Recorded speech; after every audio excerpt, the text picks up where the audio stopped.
Wow, this is going to be a big one.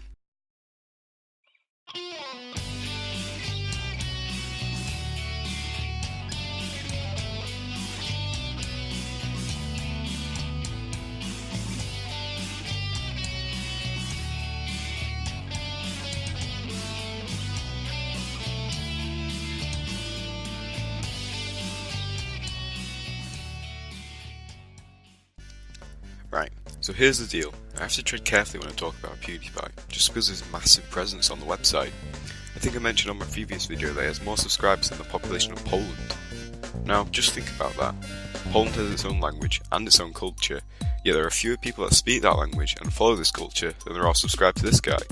It just baffles me. So what's the problem with Pewdiepie, the most subscribed to persona on YouTube?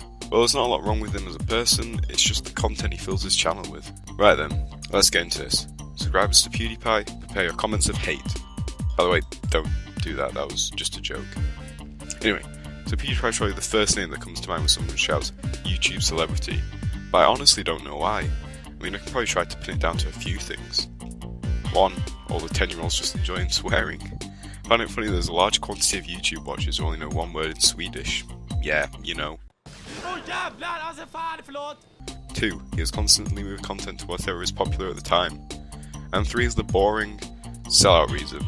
Right time, right place. None of those are really satisfying or particularly true, are they? Well, apart from number 1, I think we all know that is true. And the reason that it's true is because, in my honest opinion, his content is literally just him swearing at a game and making jokes that revolve around being random. Just look at his profile picture at this point in time. If you get a laugh out of it, don't worry, I won't judge you. Well, am I? But anyway, there's only one reason. It's just generating laughs because it's random. It's like me shouting potato when out of nowhere 40 million people laughing.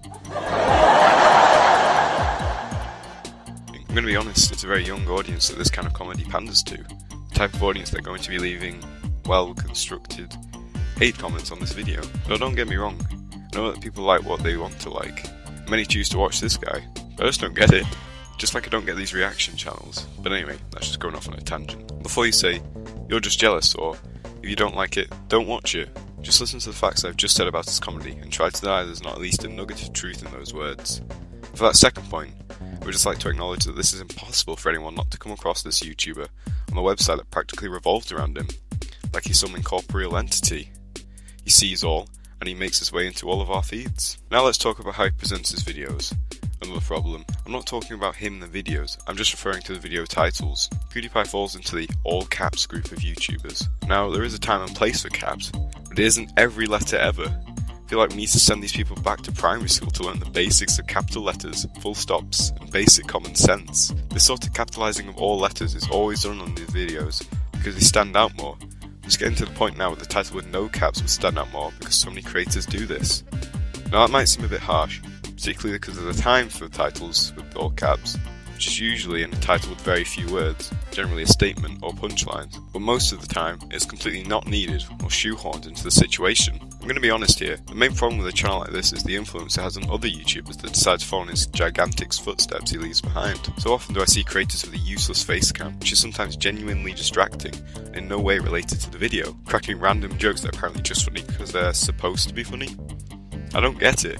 And I realise I've said that a lot in this video, and that's because I just don't see how anyone with any comedic pride and integrity sees this as humorous. Again, I'm going to compare it with what I think should be aptly called the potato argument. This man has an estimated net value of $54 million, all because he makes random jokes and funny memes. I mean, if I was in a public place and shouted potato at the top of my voice, I'd probably be taken to an insane asylum rather than to the top of the YouTube ratings, like a 10-year-old fans. It's frightening what he is. Imagine this. Someone who never used the internet for entertainment purposes before in their life suddenly wanted to start watching YouTube videos, and we showed them this man. What would they think? Have their belief that they'd never want to watch YouTube videos again? And face it, this could very well be a realistic scenario. After all, he's probably the most highly rated YouTuber on the planet, definitely for gaming. However, understand this is the only way he appears as in the type of content he creates.